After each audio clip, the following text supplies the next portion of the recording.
ബൈബിളിൽ പ്രസ്താവിച്ചിരിക്കുന്ന ചില തിരഞ്ഞെടുപ്പുകളെക്കുറിച്ചാണ് നാം വിചിന്തനം ചെയ്യുന്നത്. തിരഞ്ഞെടുപ്പ് അഥവാ ഇലക്ഷൻ എന്ന ഇംഗ്ലീഷ് വാക്കിൻ്റെ അർത്ഥം തിരഞ്ഞെടുക്കുക എന്നുള്ളതാണല്ലോ. വിശുദ്ധ ബൈബിളിൽ ഇലക്ഷൻ എന്ന വാക്കും ചോസ് എന്ന വാക്കും ചൂസൻ എന്ന വാക്ക്, ചൂസ് എന്നിത്യാദി ഇംഗ്ലീഷ് വാക്കുകൾ ഉപയോഗിച്ചിട്ടുണ്ട്. അതിനെല്ലാം തിരഞ്ഞെടുക്കൽ, തിരഞ്ഞെടുത്തു, തിരഞ്ഞെടുക്കുക എന്നൊക്കെയുള്ള അർത്ഥങ്ങളാണ് മലയാളത്തിൽ വരുന്നത്. ഗ്രീക്ക് മൂലത്തിൽ ഇലക്ഷൻ എന്നതിന് എക്ലോയ് എന്നൊരു വാക്കാണ് ഉപയോഗിച്ചിരിക്കുന്നത്. മറ്റൊരു പദം ഇംഗ്ലീഷിലെ ചോസ് എന്നതിന് എപ്പലക്സ് എന്ന ഒരു ഗ്രീക്ക് വാക്കും ഉപയോഗിച്ചിട്ടുണ്ട്. ഈ വാക്കുകളുടെ എല്ലാം അർത്ഥം തിരഞ്ഞെടുക്കുക, വേർപെടുത്തുക, പെറുക്കിയെടുക്കുക, വേർതിരിച്ചെടുക്കുക, തിരഞ്ഞെടുക്കുക എന്നൊക്കെയാണ് ഈ വാക്കുകളുടെ അർത്ഥം. അപ്പോൾ തിരഞ്ഞെടുപ്പ് എന്നതിൻ്റെ അർത്ഥം എന്താണെന്ന് നാം മനസ്സിലാക്കിയല്ലോ. വിശുദ്ധ ബൈബിളിൽ ധാരാളം തിരഞ്ഞെടുപ്പുകളെക്കുറിച്ച് പ്രതിപാദിച്ചിട്ടുണ്ട്. അതിൽ പ്രധാനമായിട്ടുള്ളത് രണ്ട് വിധത്തിലുള്ളതാണ്.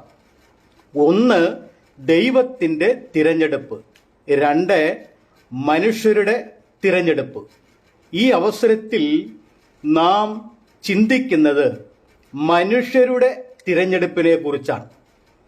മനുഷ്യരുടെ തിരഞ്ഞെടുപ്പ് ചിലത് പരാജയപ്പെടുകയും ചിലത് വിജയകരമായി തീരുകയും ചെയ്തിട്ടുണ്ട്. തിരഞ്ഞെടുപ്പിനോടുള്ള ബന്ധപ്പെട്ട് നമ്മുടെ ചിന്താ വിഷയത്തിലേക്ക് പ്രവേശിക്കുവാൻ തുടങ്ങുകയാണ്. ഒന്നാമതായി നാം ചിന്തിക്കുന്നത് ദൈവപുത്രന്മാരുടെ തിരഞ്ഞെടുപ്പാണ്. ഉൽപ്പത്തി പുസ്തകം 6-ാം അധ്യായം 2-ാം വാക്യത്തിൽ ദൈവത്തിൻ്റെ പുത്രന്മാർ മനുഷ്യരുടെ പുത്രിമാർ സൗന്ദര്യമുള്ളവർ എന്ന് കണ്ടിട്ട് തങ്ങൾക്ക് ബോധിച്ച ഏവരെയും ഭാര്യമാരായി എടുത്തു എന്നാണ് അവിടെ രേഖപ്പെടുത്തിയിരിക്കുന്നത്. വിവാഹം കഴിക്കുന്നതും ജീവിത പങ്കാളിയെ തിരഞ്ഞെടുക്കുന്നതും തെറ്റായ കാര്യമല്ല. അത് മനുഷ്യ ജീവിതത്തിന്, ഭാവിയിലേക്കുള്ള തലമുറയ്ക്ക്, മനുഷ്യന്റെ നിലനിൽപ്പിന് വൈവാഹികം ആവശ്യമാണ്. പക്ഷേ ഉൽപ്പത്തി 6:2 പ്രസ്താവിച്ചിരിക്കുന്ന ആ തിരഞ്ഞെടുപ്പ് ശരിക്കും വേദശാസ്ത്രപരമായ നിലയിൽ ശരിയായിരുന്നില്ല.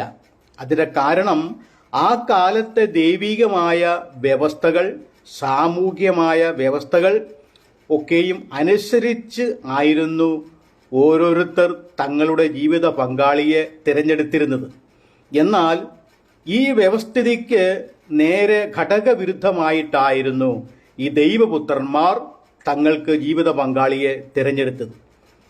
അപ്പോൾ ഈ ദൈവപുത്രന്മാരാരാണ് എന്ന് ഒരു വിശദീകരണം തരുവാൻ ഉദ്ദേശിക്കുകയാണ്. ദൈവപുത്രന്മാർ എന്ന് പറഞ്ഞിരിക്കുമ്പോൾ, മനുഷ്യരുടെ പുത്രിമാർ എന്ന് പറഞ്ഞിരിക്കുമ്പോഴും നമുക്ക് സംശയം ഉണ്ടാകുവാൻ സാധ്യതയുണ്ട്. മനുഷ്യരുടെ പുത്രിമാരെന്ന് പറയുമ്പോൾ അത് മനുഷ്യരുടെ സന്തതികളാണ് എന്ന് മനസ്സിലാക്കാം. ദൈവത്തിൻ്റെ പുത്രന്മാരെന്ന് പറയുമ്പോൾ അവര് മനുഷ്യരാണോ എന്ന ഒരു സംശയം സ്വാഭാവികമായി നമുക്കുണ്ടാകാം. എന്നാൽ ഇവിടെ പറഞ്ഞിരിക്കുന്ന ദൈവപുത്രന്മാർ എന്നത് മനുഷ്യർ തന്നെയാണ്.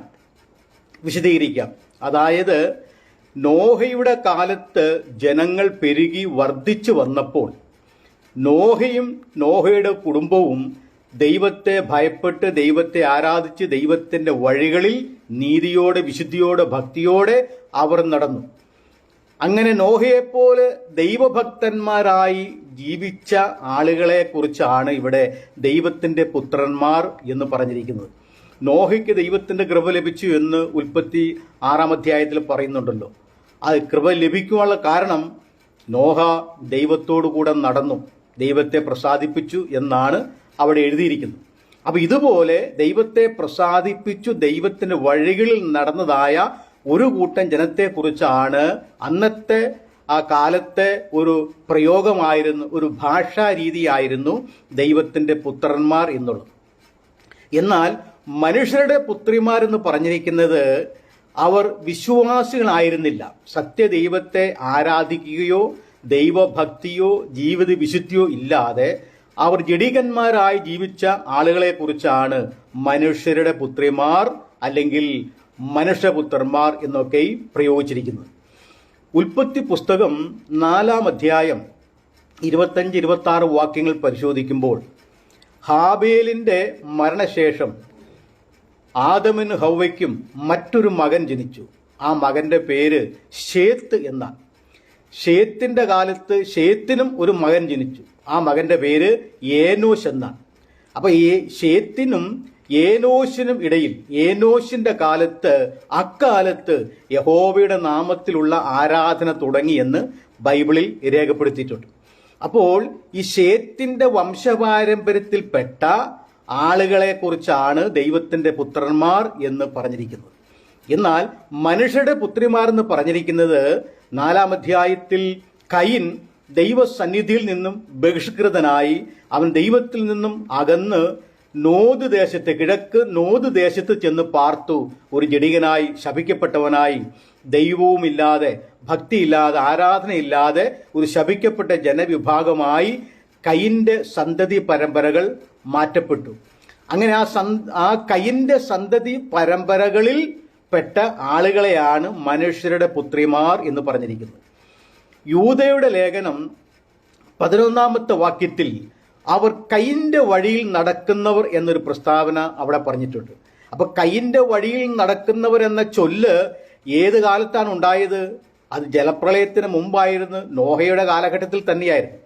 കയിനെ പോലെ ദൈവത്തെ പ്രസാദിപ്പിക്കാതെ ദൈവത്തോട് മത്സരിച്ച് ശപിക്കപ്പെട്ടവരായി കഴിഞ്ഞ ഒരു കൂട്ടം ജനവിഭാഗത്തെയാണ് അവർ കയിന്റെ വഴിയിൽ നടക്കുന്നവരെന്നും, ദൈവഭക്തന്മാരായിരിക്കുന്ന ആളുകളെ അവർ ദൈവത്തിന്റെ വഴികൾ നടക്കുന്നത് കൊണ്ട് അവർ ദൈവത്തിന്റെ പുത്രന്മാരെന്നും പറഞ്ഞു വന്നിരുന്നു.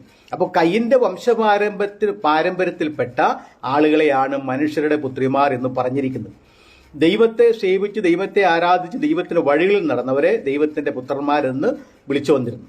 അപ്പോൾ ഈ ദൈവപുത്രന്മാര് അവരുടെ ഗണത്തിൽപ്പെടാതെ അവരെ പോലെ വിശ്വാസവും വിശുദ്ധിയും ഭക്തിയുമുള്ള ആ വംശത്തിൽ നിന്നും ആ വിഭാഗത്തിൽ നിന്നും ഭാര്യമാരെ എടുക്കാതെ അവർക്ക് ബോധിച്ച പ്രകാരം അവർ ഭാര്യമാരെ എടുത്തു എന്നാണ് അവിടെ രേഖപ്പെടുത്തിയിരിക്കുന്നത്. അങ്ങനെ ബോധിച്ച പ്രകാരം ഭാര്യമാരെ എടുത്തത് പാപത്തിന് കാരണമായി തീർന്നു.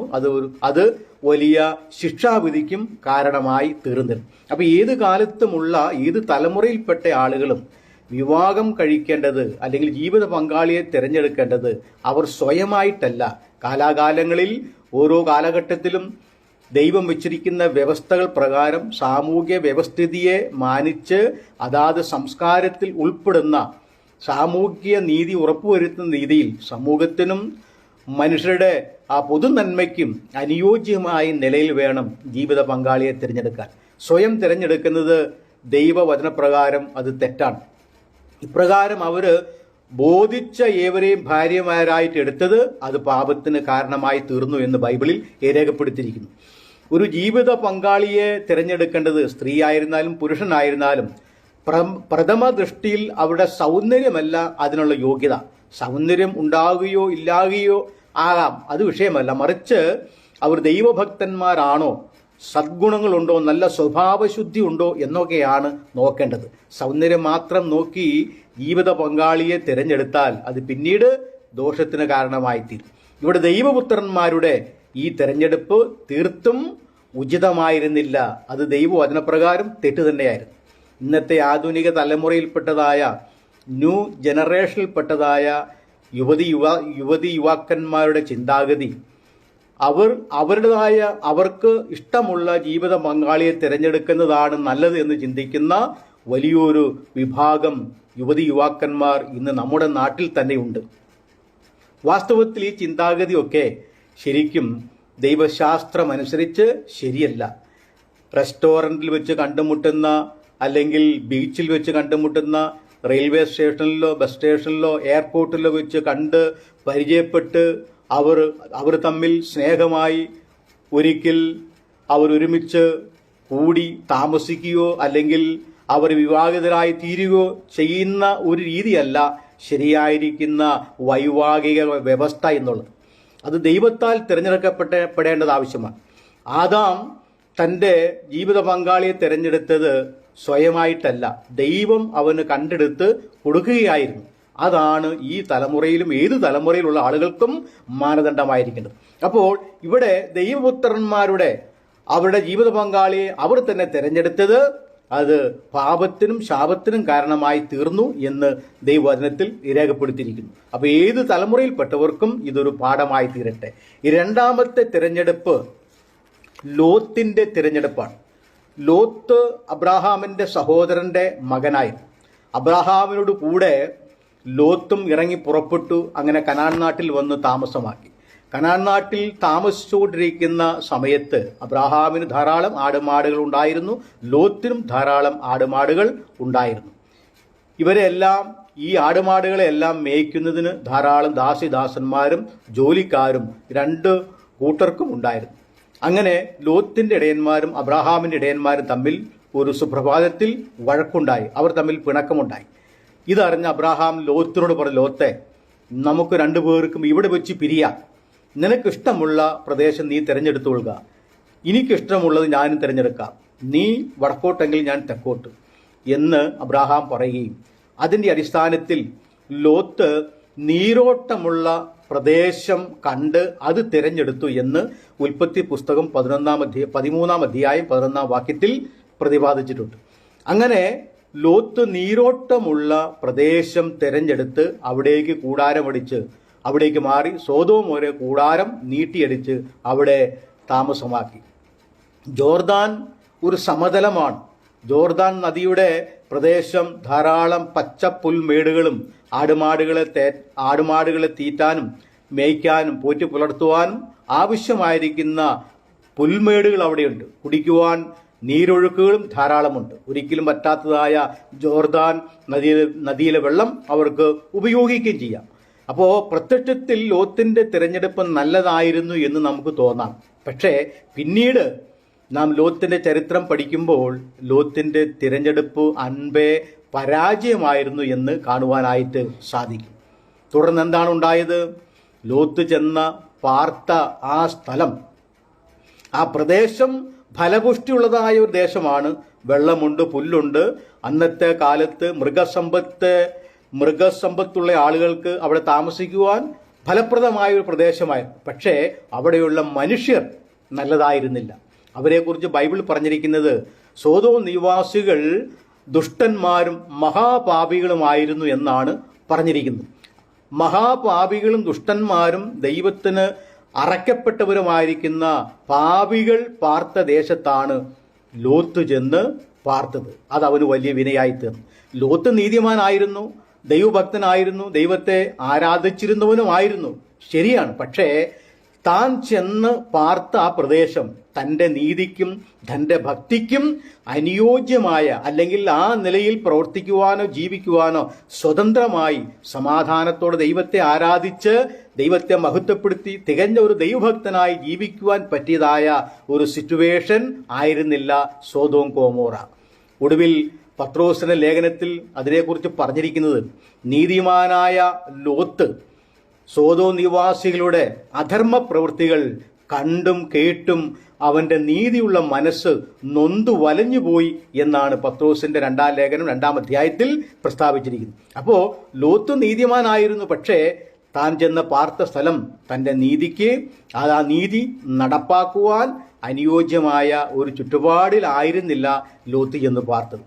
ഒടുവിൽ എന്ത് സംഭവിച്ചു? ദൈവം സോദോം ഗൊമോറയെ സ്വർഗത്തിൽ നിന്ന് അഗ്നി ഇറക്കി അതിനെ നശിപ്പിച്ചു. അങ്ങനെ ലോത്ത് നീതിമാനായിരുന്നതുകൊണ്ട് ലോത്തിനെയും കുടുംബത്തെയും രക്ഷിക്കുവാൻ ദൈവം തീരുമാനിക്കുകയും സോദോം നിവാസികളെ ശിക്ഷിക്കുവാനും ദൈവം തീരുമാനിച്ചു. ഹോമോസെക്ച്വൽ എന്ന ആ മഹാപാപം ഉത്ഭവിച്ചത് സോദോം ഗൊമോറയിൽ നിന്നായിരുന്നു. അവിടെയുള്ള ആളുകൾ സ്വാഭാവികമായ ലൈംഗിക അഭിരുചിയേക്കാൾ പ്രകൃതി വിരുദ്ധമായ ലൈംഗിക ജീവിതം നയിച്ചു വന്നവരായിരുന്നു സോദോം നിവാസികൾ. അത് ദൈവത്തിന്റെ മുമ്പാകെ വലിയ പാപത്തിന് കാരണമായി തീർന്നു. അങ്ങനെ പാപപങ്കിലമായ ആ സോദോം ഗൊമോറയിൽ നിന്നും തൻ്റെ നീതിമാനായ ലോത്തിനെയും കുടുംബത്തെയും രക്ഷിക്കുകയും സോദോം ഗോമോറയെ ദൈവം നശിപ്പിക്കുകയും ചെയ്തു. നിർഭാഗ്യവശാൽ ലോത്തും തൻ്റെ 2 പെൺമക്കളും മാത്രമാണ് സോദോം ഗോമോറയിൽ നിന്നും രക്ഷ പ്രാപിച്ചത്. ഭാര്യ പുറകോട്ട് തിരിഞ്ഞു നോക്കിയതുകൊണ്ട് അവൾ ഉപ്പുതൂണായി അവിടെ ഭവിച്ചു. അങ്ങനെ ലോത്തും 2 പെൺമക്കളും ഒരുവിധം രക്ഷപ്പെട്ടുവെങ്കിലും ആ രക്ഷപ്പെടലിനും വലിയ പ്രയോജനമുണ്ടായിരുന്നില്ല. അവർ ഒരു ഗുഹയിൽ പാർത്തിരിക്കെ വീഞ്ഞടിമപ്പെട്ട് മദ്യത്തിനടിമപ്പെട്ടതായ ലോത്തിന്റെ മക്കളിൽ നിന്ന് തന്നെ ലോത്തിന് സന്തതികൾ ഉണ്ടാകേണ്ട ഒരു ദുർവിധിയാണ് അവനുണ്ടായത്. അങ്ങനെ നീതിമാനായിരുന്നെങ്കിലും അവൻ വല്ലാത്ത ഒരു അവസ്ഥയിലേക്ക് മാറ്റപ്പെട്ടുപോയി. അവൻ്റെ സന്തതി പരമ്പരകളെല്ലാം ദൈവസന്നിധിയിൽ ശപിക്കപ്പെട്ട അവസ്ഥയിലേക്ക് മാറ്റപ്പെട്ടു എന്ന് ദൈവവചനം പരിശോധിക്കുമ്പോൾ മനസ്സിലാക്കുവാനായിട്ട് സാധിക്കുന്നുണ്ട്. ലൂക്കോസിന്റെ സുവിശേഷത്തിൽ കർത്താവായ യേശു ക്രിസ്തു ഈ ലോത്തിനെ കുറിച്ച് പരാമർശിച്ചിരിക്കുന്നത് ലോത്തിന്റെ കാലം പോലെ തന്നെ മനുഷ്യപുത്രന്റെ വരവുമാകും എന്ന് കർത്താവ് പറഞ്ഞിട്ടുണ്ട്. അപ്പം ലോത്തിന്റെ കാലത്ത് ഉണ്ടായിരുന്ന ആ സ്ഥിതിവിശേഷങ്ങൾ തന്നെയായിരിക്കും കർത്താവായ യേശു ക്രിസ്തുവിന്റെ പുനരാഗമന സമയത്ത് ഈ ലോകത്തിൽ ഉണ്ടായിരിക്കുന്നത് എന്നാണ് കർത്താവ് പറഞ്ഞതിന്റെ സാരാംശം. ഒന്നുകൂടി കർത്താവ് പറഞ്ഞു, ആകയാൽ ലോത്തിന്റെ ഭാര്യയെ ഓർത്തുകൊള്ളുവിൻ എന്നുകൂടി ഒരു മുന്നറിയിപ്പ് ലൂക്കോസിന്റെ സുവിശേഷത്തിൽ നമുക്ക് നൽകുന്നുണ്ട്. അപ്പോൾ ലോത്ത് നല്ല നീരോട്ടമുള്ള സ്ഥലം തിരഞ്ഞെടുത്തു. ഉൽപ്പത്തി പുസ്തകം 13-ാം അധ്യായത്തിൽ ദൈവം സോദോം ഗോമോറയെ നശിപ്പിക്കുന്നതിന് മുൻപ് ആ സ്ഥലത്തെക്കുറിച്ച് പറഞ്ഞിരിക്കുന്നത് അത് യഹോവയുടെ തോട്ടം പോലെ ആയിരുന്നു എന്നാ പറഞ്ഞിരിക്കുന്നത്. ഏദൻ തോട്ടത്തിന് തുല്യമായിരുന്ന നല്ലൊരു ഭൂപ്രദേശമായിരുന്നു സോദോം ഗോമോറ.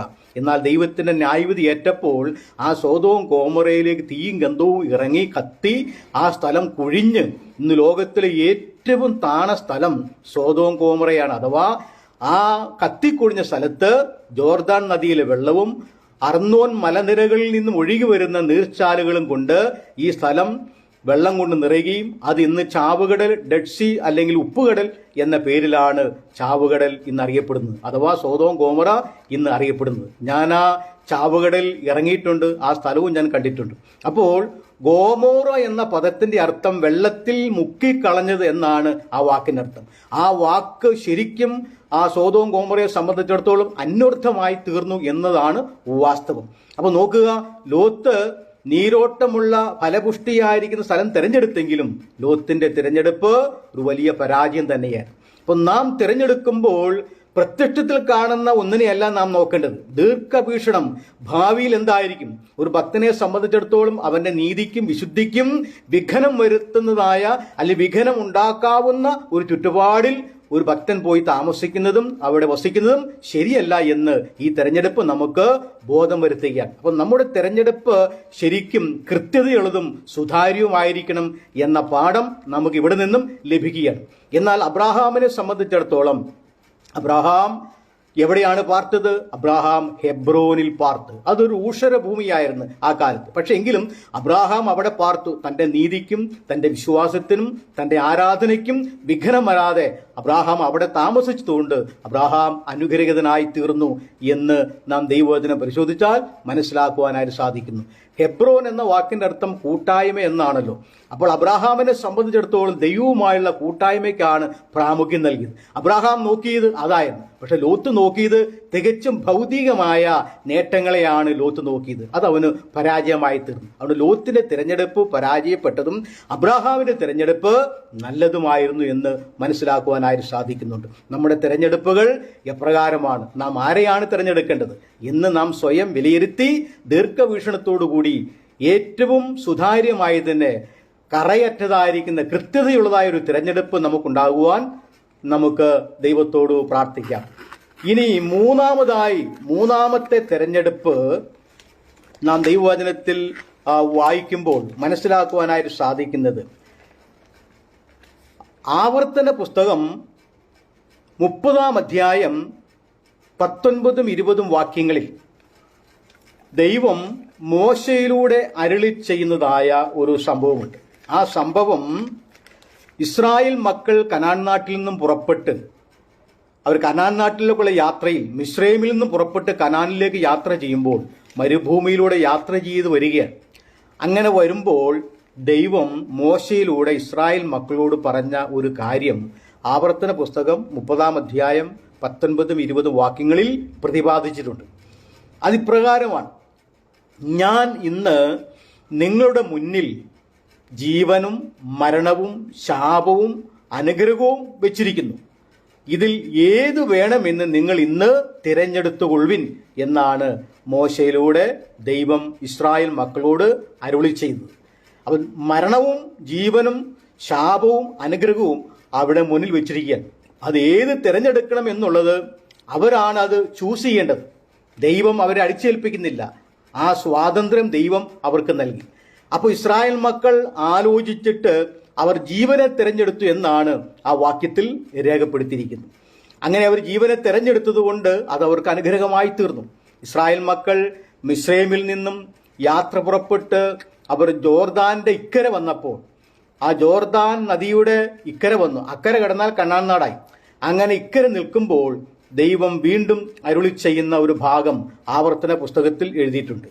അവിടെ പറഞ്ഞിരിക്കുന്നത്, ഇസ്രായേൽ മക്കളെ, നിങ്ങൾ ജോർദാൻ കടന്ന് നിങ്ങൾ കനാൻ നാട്ടിൽ പ്രവേശിക്കുമ്പോൾ 2 മലകൾ നിങ്ങളുടെ മുന്നിൽ ഞാൻ വെച്ചിട്ടുണ്ട്, കാണിച്ചു തരും. അതൊന്ന് ഗെരിസിംഗ് മലയും മറ്റൊന്ന് ഏബാൽ മലയുമാണ്.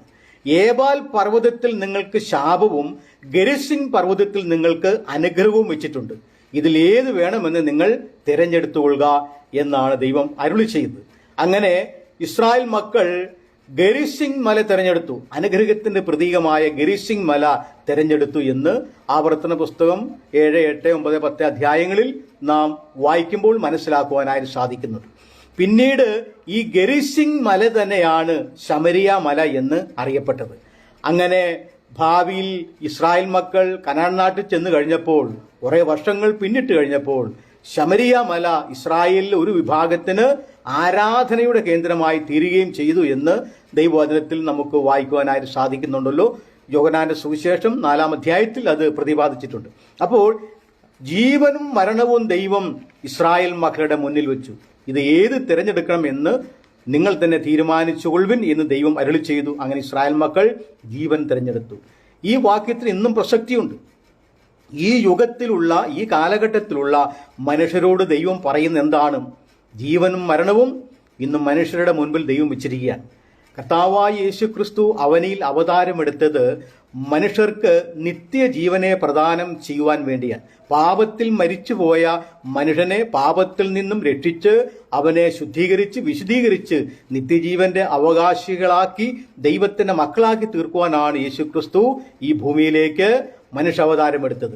യോഹന്നാന്റെ സുവിശേഷം 3-ാം അധ്യായം 16-ാം വാക്യത്തിൽ, തന്റെ ഏകജാതനായ പുത്രനിൽ വിശ്വസിക്കുന്ന ഏവനും നശിച്ചു പോകാതെ നിത്യജീവൻ പ്രാപിക്കേണ്ടതിന് ദൈവം അവനെ നൽകുവാൻ തക്കവണ്ണം ലോകത്തെ സ്നേഹിച്ചു എന്ന് രേഖപ്പെടുത്തിയിരിക്കുന്നു. അപ്പോൾ യേശു ഈ ലോകത്തിലേക്ക് വന്നത് എന്തിനു വേണ്ടിയാണ്? മനുഷ്യരെ രക്ഷിക്കുവാനും അവർക്ക് നിത്യജീവനെ പ്രദാനം ചെയ്യുവാൻ വേണ്ടിയാണ്. Eternal life. അങ്ങനെ ആ ഒരു നിത്യജീവൻ മനുഷ്യന് ഇന്ന് കരഗതമാകണമെങ്കിൽ അവൻ എന്ത് ചെയ്യണം?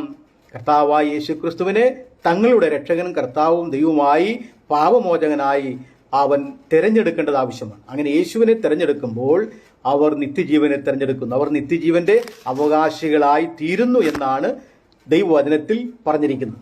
അപ്പോൾ ദൈവം മനുഷ്യനെ സൃഷ്ടിക്കുമ്പോൾ കുറെ കാലം ജീവിച്ചിട്ട് മരിക്കുന്നതിന് വേണ്ടിയല്ല ദൈവം മനുഷ്യനെ സൃഷ്ടിച്ചത്. മരണം ഇടക്കാലത്ത് കടന്നുകൂടിയതാണ്.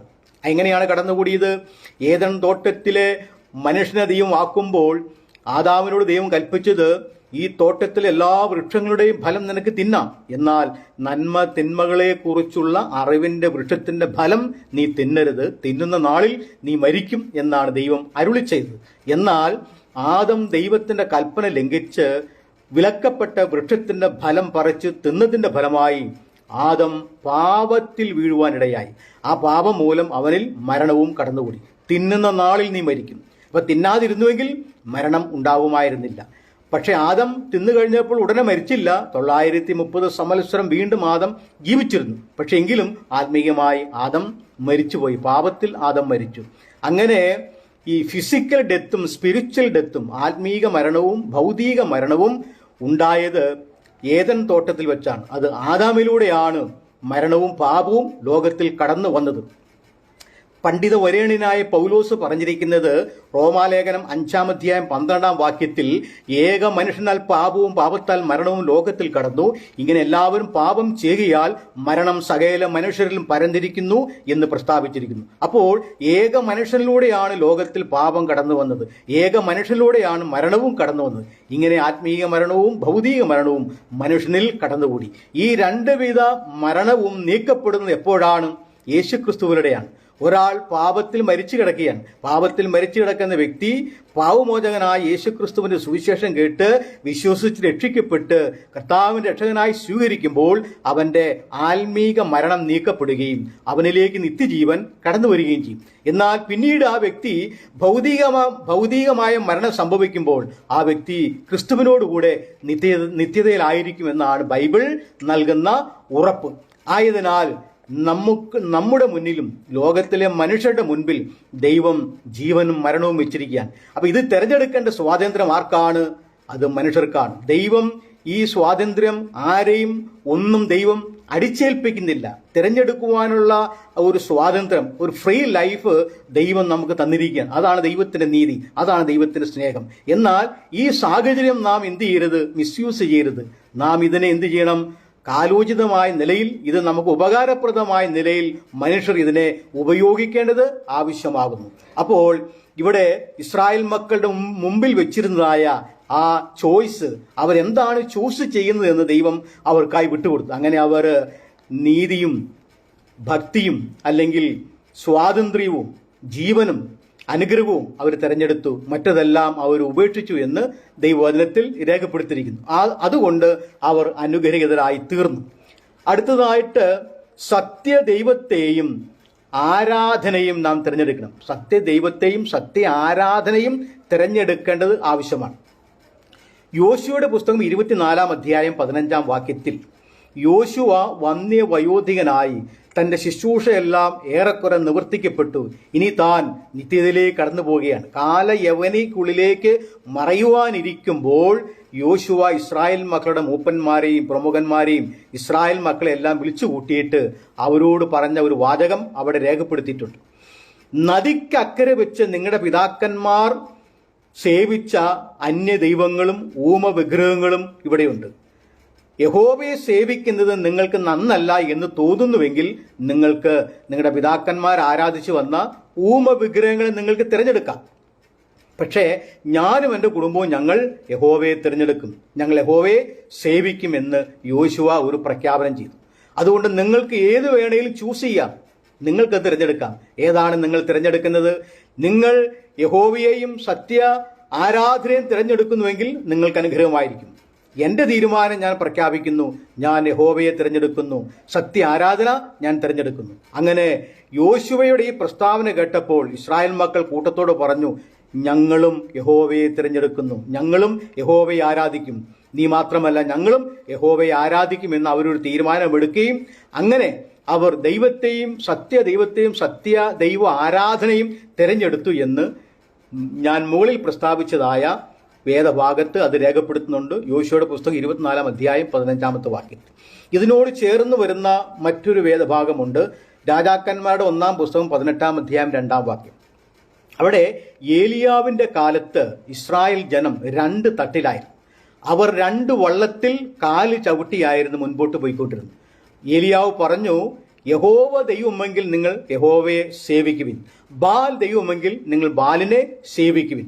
അഥവാ യഹോവ ദൈവമെങ്കിൽ നിങ്ങൾ യഹോവയെ തിരഞ്ഞെടുക്കുക, ബാൽ ദൈവമെങ്കിൽ നിങ്ങൾ ബാലിനെ തിരഞ്ഞെടുക്കുക. നിങ്ങൾ എത്രത്തോളം 2 വഞ്ചിയിൽ കാൽ ചവിട്ടും എന്നാണ് ഏലിയാവ് ചോദിച്ചിരിക്കുന്നത്. അപ്പോൾ അവർക്ക് ഒരു നിലപാടില്ലായിരുന്നു. വ്യക്തമായ കൃത്യമായ സുതാര്യമായ ഒരു നിലപാടില്ലാതെ വന്നപ്പോഴാണ് ഏലിയാവ് ഈ കാര്യം അവരോട് പറഞ്ഞത്. ആയതിനാൽ ഇന്ന് നിങ്ങളുടെ ആ തിരഞ്ഞെടുപ്പ് എനിക്കറിയണം. ഞാൻ സത്യദൈവത്തെ ആരാധിക്കുന്ന വ്യക്തിയാണ്. അപ്പം നിങ്ങൾ യഹോവയെ തിരഞ്ഞെടുക്കുന്നുവെങ്കിൽ നിങ്ങൾക്ക് നന്നാവും. അതല്ല, നിങ്ങൾ ബാലിനെയാണ് തിരഞ്ഞെടുക്കുന്നതെങ്കിൽ നിങ്ങൾക്ക് തിരഞ്ഞെടുക്കാം. പക്ഷേ രണ്ടിനെയും, യഹോവയെയും ആരാധിക്കണം ബാലിനെയും ആരാധിക്കണം എന്നുള്ളത് ശരിയായ നിലപാടല്ല. അപ്പൊ ഈ ഇരട്ടത്താപ്പ് ഉപേക്ഷിച്ചിട്ട് വ്യക്തമായ ഒരു ഉറച്ച നിലപാടിലേക്ക് നിങ്ങൾ വരണമെന്ന് ഏലിയാവ് പറഞ്ഞു. അപ്പൊ അതിന്റെ പ്രത്യക്ഷ അടയാളമായി ഏലിയാവ് ഒരു യാഗപീഠം പണിത് ആ യാഗപീഠത്തിന്മേൽ ഒരു ദൈവത്തിന്റെ അഗ്നി, സ്വർഗത്തിൽ നിന്നും ദൈവത്തിന്റെ അഗ്നി യാഗപീഠത്തിൽ ഇറങ്ങി യാഗവസ്തുവിനെയും യാഗമർപ്പിക്കുന്ന യാഗപീഠവും വിറകും വെള്ളവും എല്ലാം കത്തിച്ചാമ്പലായി ആകുന്ന രീതിയിൽ സ്വർഗത്തിൽ നിന്നും തീ ഇറക്കുന്ന ദൈവമാണ് യഥാർത്ഥ ദൈവം.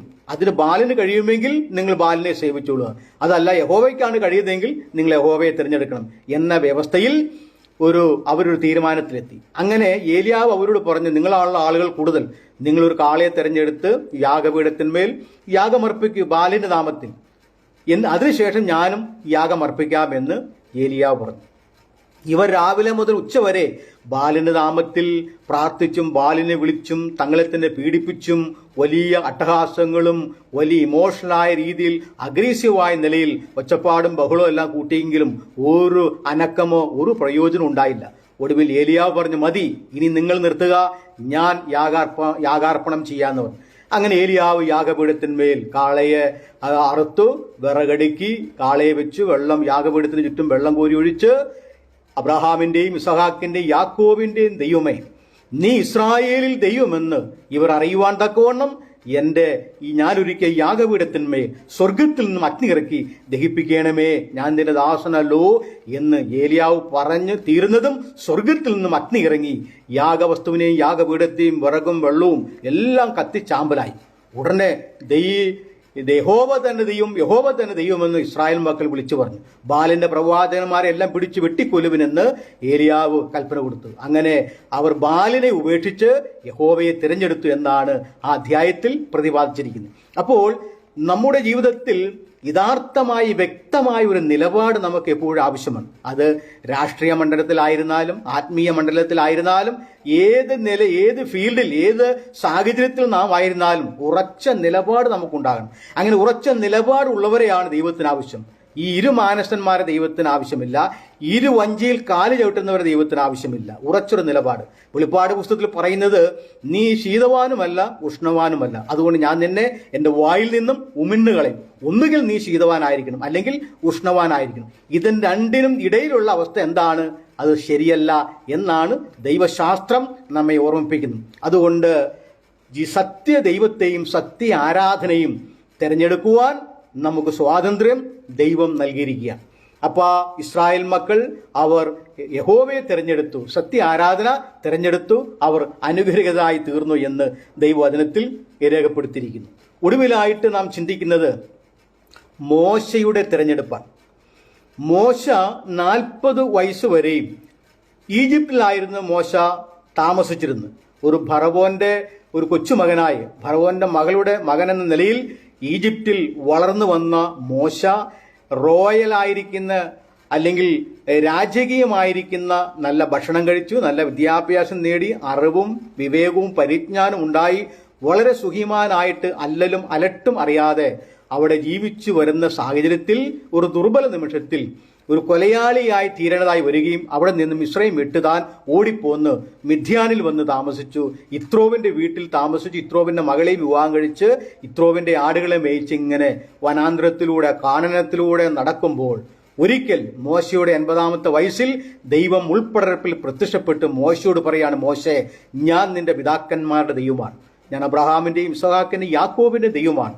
ആയതിനാൽ നീ മടങ്ങി ഈജിപ്തിലേക്ക് പോവുകയും നിന്റെ സഹോദരങ്ങളായ ഇസ്രായേൽ മക്കളെ അവിടെ നിന്നും വിമോചിച്ച് അവിടെ നിന്നും സ്വതന്ത്രരാക്കി ഞാൻ അവർക്ക് കൊടുക്കുമെന്ന് പറഞ്ഞിരിക്കുന്ന അവരുടെ പിതാക്കന്മാരുടെ വാഗ്ദത്ത ഭൂമിയായ കനാൻ നാട്ടിലേക്ക് നീ അവരെ കൊണ്ടുപോകണം എന്ന് മോശയോട് ദൈവം പറഞ്ഞപ്പോൾ മോശ ആദ്യം വിസമ്മതിച്ചുവെങ്കിലും പിന്നീട് പോകുവാൻ തയ്യാറായി.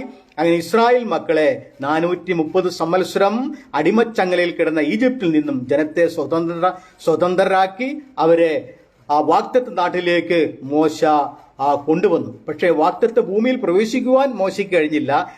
യോർദാൻ നദിയുടെ ഇക്കരെ വരെ അവരെ ആക്കുകയും അവിടെ വെച്ച് മോവാബ് സമഭൂമിയിൽ മോശ അന്ത്യവിശ്രമം കൊള്ളുകയും ചെയ്തു. എന്നാൽ ഈ മോശയെക്കുറിച്ച് എബ്രായ ലേഖനം 11-ാം അധ്യായം 24-ാം വാക്യത്തിൽ പറഞ്ഞിരിക്കുന്നത്, വിശ്വാസത്താൽ മോശ താൻ വളർന്നപ്പോൾ പാപത്തിന്റെ തൽക്കാല ഭോഗത്തെക്കാളും ദൈവജനത്തോടുകൂടെ കഷ്ടം അനുഭവിക്കുന്നത് തിരഞ്ഞെടുത്തു എന്നാണ് രേഖപ്പെടുത്തിയിരിക്കുന്നത്. അപ്പൊ മോശയുടെ തിരഞ്ഞെടുപ്പ് എന്തായിരുന്നു? മോശ ഒരു രാജകുമാരന് തുല്യനാണ്. ഈജിപ്തിൽ താമസിച്ചിരുന്നുവെങ്കിൽ അടുത്ത ഫറവോയായി താൻ മാറുമായിരുന്നു. പക്ഷേ താൻ ആ ഫറവോ എന്ന പദവി ഉപേക്ഷിച്ച് മിസ്രൈമിലെ നിക്ഷേപങ്ങൾ, എബ്രാലേഖനം 11:25 വാക്യം താഴേക്ക് വായിക്കുമ്പോൾ, മിസ്രൈമിലെ നിക്ഷേപങ്ങളെക്കാൾ ക്രിസ്തുവിന്റെ നിന്ന വലിയ ധനമെന്നെണ്ണി മോശ അദർശ്യ ദൈവത്തെ കണ്ടതുപോലെ ഫറവോന്റെ കോപം ഭയപ്പെടാതെ അവൻ മിസ്രൈം വിട്ടു പോന്നു എന്നാണ് അവിടെ എഴുതിയിരിക്കുന്നത്. അപ്പോൾ മിസ്രൈമിൽ വലിയ നിക്ഷേപം ഉണ്ടായിരുന്നു. ആ നിക്ഷേപങ്ങളെല്ലാം മോശയ്ക്ക് കരഗതമാകുമായിരുന്നു. പക്ഷെ മോശ അതെല്ലാം വിട്ടെറിഞ്ഞ് വലിച്ചെറിഞ്ഞ് ചപ്പും ചവറുമെന്നെണ്ണി ദൈവജനത്തോടുകൂടെ മരുഭൂമിയിൽ കഷ്ടം അനുഭവിക്കുവാൻ ആ കഷ്ടത മോശ തിരഞ്ഞെടുത്ത്. നമുക്ക് തോന്നും മോശയുടെ തെരഞ്ഞെടുപ്പ് ഒരു പരാജയമല്ലേ, മോശയുടെ തെരഞ്ഞെടുപ്പ് ശരിയായിരുന്നോ എന്ന് തോന്നിയേക്കാം. പക്ഷെ ദൈവത്തിന് വചനം പറയുന്നത് മോശയുടെ തെരഞ്ഞെടുപ്പാണ് പെർഫെക്റ്റ്.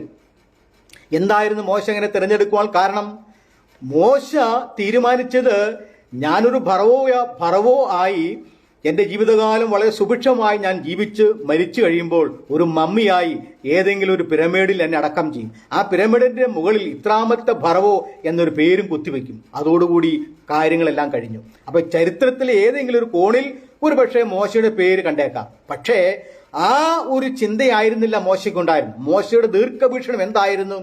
മോശ ഭൗതികമായ ഒരു കനാൻ നാടല്ല താൻ കണ്ടത്, മറിച്ച് സ്വർഗീയ കനാൻ, ഒരു നിത്യതയുണ്ട്, സ്വർഗമുണ്ട്, അവിടെ തനിക്ക് എത്തണം. അവിടെ സ്വർഗത്തിൽ നിത്യജീവന്റെ ഒരു പുസ്തകമുണ്ട്.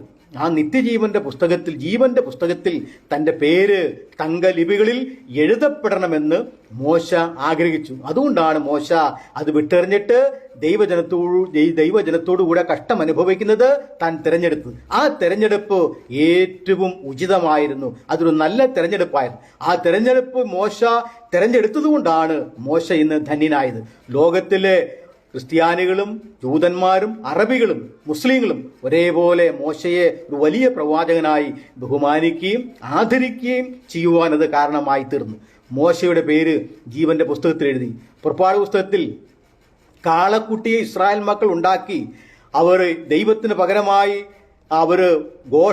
ആഘോഷമൊക്കെ അവർ ഉണ്ടാക്കി. അല്ലെങ്കിൽ ഈ കാളക്കുട്ടിക്ക് ഒരു ഉത്സവം ആചരിച്ച് കാളക്കുട്ടിയെ ആരാധിക്കുവാനുള്ള പ്ലാനും പദ്ധതിയിലായി തീർന്നപ്പോൾ പാളയത്തിൽ വലിയ ആരവവും വലിയ ജനങ്ങളുടെ ഘോഷവും കേട്ടപ്പോൾ മോശ ന്യായപ്രമാണം വാങ്ങുവാൻ സീനായി മലയിൽ പോയിരിക്കുകയായിരുന്നു. അവിടെ നിന്ന് മോശ ഇറങ്ങി വന്ന് കോപാകുലനായി ന്യായപ്രമാണത്തിന് പലക എറിഞ്ഞുടച്ചിട്ട് ആ കാളക്കുട്ടിയെ വാങ്ങി അത് പൊടിച്ച് അരച്ച് വെള്ളത്തിൽ കലക്കി എല്ലാ ഇസ്രായേൽ മക്കളെയും മോശ കുടിപ്പിച്ചു. എന്നിട്ടും മോശയുടെ ദേഷ്യം തീർന്നില്ല. മോശ പറഞ്ഞു, യഹോവയുടെ പക്ഷത്തുള്ളവനെല്ലാം എൻ്റെ അടുക്കൽ വരട്ടെ എന്ന് പറയുകയും ലേവി ഗോത്രം മോശയുടെ അടുക്കൽ ചെന്നു. മറ്റുള്ള എല്ലാവരെയും വാളിന്റെ വായ്ത്തലയാൽ വെട്ടിക്കൊന്നു കളയുവാൻ മോശ കൽപ്പന പുറപ്പെടുവിച്ചു. അങ്ങനെ വലിയൊരു സംഹാരം അവിടെ ഉണ്ടായി. ജനമെല്ലാം മരിച്ചു വീണപ്പോൾ മോശയ്ക്ക് സങ്കടമായി, അനുതാപമായി. അങ്ങനെ മോശ ദൈവത്തോട് പറയുകയാണ്, പ്രാർത്ഥിക്കുകയാണ്, യഹോവേ, ഞാൻ ഈ ജനം എല്ലാം അവരും കൊല്ലപ്പെടുവാൻ ഞാനാണല്ലോ കാരണക്കാരൻ. അതുകൊണ്ട് എൻ്റെ പേര് ജീവന്റെ പുസ്തകത്തിൽ നിന്നും നീ മായ്ക്കണം എന്ന് പറഞ്ഞപ്പോൾ ദൈവം പറഞ്ഞു, മോശേ, ഞാൻ നിന്റെ പേര് മായ്ക്കുകയില്ല. എന്നോട് പാപം ചെയ്ത ഇസ്രായേൽ മക്കളുടെ പേര് ഞാൻ മായ്ച്ചു കളയും. നിന്റെ പേര് ജീവന്റെ പുസ്തകത്തിൽ അങ്ങനെ തന്നെ ഉണ്ടാകുമെന്ന് ദൈവം മോശയോട് പറഞ്ഞ കാര്യം പുറപ്പാട് പുസ്തകത്തിൽ 30 അധ്യായങ്ങളിൽ അത് പ്രതിപാദിക്കുന്നുണ്ട്. അപ്പോൾ മോശയുടെ ഈ തെരഞ്ഞെടുപ്പ് എത്രയോ കൃത്യതയുള്ളതായിരുന്നു. അങ്ങനെ മോശ ദൈവജനത്തോടുകൂടെ കഷ്ടം സഹിച്ചതുകൊണ്ട് മോശയുടെ പേര് വിശ്വാസവീരന്മാരുടെ പട്ടികയിൽ വരുവാൻ കാരണമായി. സ്വർഗത്തിൽ ജീവന്റെ പുസ്തകത്തിൽ മോശയുടെ പേര് എഴുതി ചേർക്കുവാൻ അത് കാരണമായി തീർന്നു. അപ്പൊ ഇങ്ങനെയുള്ള തെരഞ്ഞെടുപ്പുകളാണ് ഇന്നത്തെ കാലഘട്ടത്തിൽ ആവശ്യമായിരിക്കുന്നത്. പക്ഷേ ഇന്ന് മോശയെ പോലെ ദൈവത്തിന് വേണ്ടി കഷ്ടം സഹിക്കുവാൻ, ക്രിസ്തുവിന് വേണ്ടി ക്രിസ്തുവിന്റെ നിന്ന വലിയ ധനമെന്നെണ്ണുവാൻ ഇന്ന് എത്ര പേർക്ക് കഴിയും? ഇന്നത്തെ ആധുനിക യുഗത്തിലെ സുവിശേഷകന്മാര്, കർത്താവിന്റെ വേല ചെയ്യുന്ന ആളുകളൊക്കെയും അവരുടെ മനസ്സിലെ ചിന്താഗതി എന്താണെന്നറിയാമോ? വലിയ സാമ്പത്തിക സ്രോതസ്സുള്ള പ്രസ്ഥാനത്തിൽ ഒരു പ്രവർത്തകനായി ചേരണം, അല്ലെങ്കിൽ വലിയ സാമ്പത്തിക സ്രോതസ്സുകൾ ലഭിക്കുവാൻ വല്ല മാർഗമുണ്ടോ എന്നുള്ള ചിന്താഗതിയാണ് അവർക്ക്. അല്ലെങ്കിൽ നല്ലൊരു ബാങ്ക് ബാലൻസ് നിക്ഷേപിക്കാൻ കഴിയുമോ സുവിശേഷ വേലയുള്ള ബന്ധത്തിൽ എന്ന് ചിന്തിക്കുന്നവരാണ് ബഹുഭൂരിപക്ഷം ആളുകൾ. എന്നാൽ അങ്ങനെയല്ല. ഇന്നത്തെ ചില സമൂഹ മാധ്യമങ്ങളിലൂടെയും അതുപോലെ തന്നെ വാർത്താ മാധ്യമങ്ങളിലൂടെയൊക്കെ നാം കാണുകയും കേൾക്കുകയും ചെയ്യുന്ന ചില വാർത്തകളുണ്ടല്ലോ, ചൂടേറിയ വാർത്തകൾ.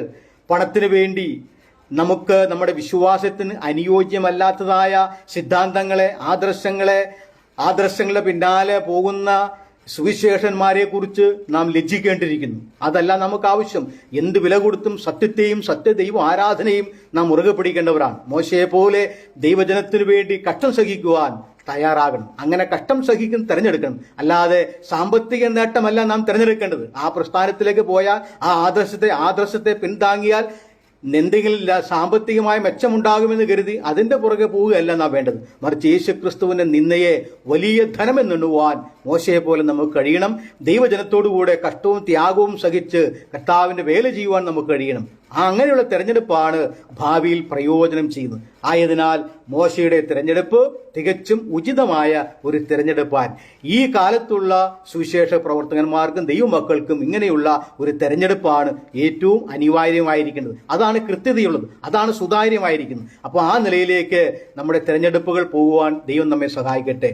ഒടുവിലായി പത്രോസ് അപ്പോസ്തലൻ പറഞ്ഞ ഒരു വാചകം ഞാൻ ചൂണ്ടിക്കാണിച്ച് എൻ്റെ വാക്കുകൾക്ക് വിരാമം കുറിക്കുവാൻ ആഗ്രഹിക്കുകയാണ്. പത്രോസ് എഴുതിയ 2 ലേഖനം 1 അധ്യായം 10 വാക്യത്തിൽ, അതുകൊണ്ട് സഹോദരന്മാരെ, നിങ്ങളുടെ വിളിയും തിരഞ്ഞെടുപ്പും ഉറപ്പാക്കുവാൻ അധികം ശ്രമിപ്പിൻ എന്നാണ് പത്രോസ് നമുക്ക് നൽകുന്ന ഉദ്ബോധനം. അപ്പം നമ്മുടെ വിളിയും തിരഞ്ഞെടുപ്പും നാം സ്പഷ്ടമാക്കേണ്ടത്, ഉറപ്പാക്കേണ്ടത് ആരുടെ ചുമതലയാണ്? നമ്മുടെ ചുമതലയാണ്. ദൈവത്താൽ നാം തിരഞ്ഞെടുക്കപ്പെട്ടവരാണ്. ആയതിനാൽ നമ്മുടെ ഈ തെരഞ്ഞെടുപ്പ് നമുക്ക് നിലനിർത്തണം. അതിൽ നാം ഒരിക്കലും പിന്മാറിപ്പോവാൻ പാടില്ല. കർത്താവ് നമ്മളെ വിളിച്ചിരിക്കുകയാണ്. ആ വിളിക്ക് അനുയോജ്യമായ നിലയിൽ ഈ ഭൂമിയിൽ നല്ല ഒരു ജീവിതം നാം കാഴ്ചവെക്കണം. നാം ദൈവത്താൽ തിരഞ്ഞെടുക്കപ്പെട്ടവരാണ്. ദൈവം നമ്മെ തിരഞ്ഞെടുത്തവരാണ്. അപ്പോൾ ദൈവം നമ്മെ തിരഞ്ഞെടുത്തിരിക്കിയാൽ ആ വിളിയും, ദൈവം നമ്മെ വിളിച്ചിരിക്കുകയാണ്, ആ വിളിയും ആ തിരഞ്ഞെടുപ്പും കൂടുതൽ സുതാര്യമാക്കുവാൻ നാം ശ്രമിക്കേണ്ടത് ആവശ്യമാണ്. ഇവിടെ ഈ തിരഞ്ഞെടുപ്പ് എന്ന മലയാള ആ വാക്യത്തിന് ഇംഗ്ലീഷിൽ കൊടുത്തിരിക്കുന്നത് ഇലക്ഷൻ എന്ന വാക്കാണ്. അതിന് ഗ്രീക്കിൽ എക്ലോയ് എന്ന വാക്കാണ് കൊടുത്തിരിക്കുന്നത്. അപ്പോൾ ദൈവം നമ്മെ തിരഞ്ഞെടുത്തു, അല്ലെങ്കിൽ പെറുക്കിയെടുക്കുക, എടുത്തു മാറ്റുക, വേർതിരിക്കുക, തിരഞ്ഞെടുക്കുക എന്നൊക്കെയാണ് ആ വാക്കിന്റെ അർത്ഥം. അപ്പോൾ ദൈവം നമ്മെ ഈ ലോകത്തിൽ നിന്നും നാം ലോകക്കാരാകാതെ ദൈവം നമ്മളെ തിരഞ്ഞെടുത്തു. എന്തിനു വേണ്ടി? ദൈവത്തിന് വേണ്ടി, ലോകത്തിൽ നല്ല ഫലം കായ്ക്കുവാൻ വേണ്ടി.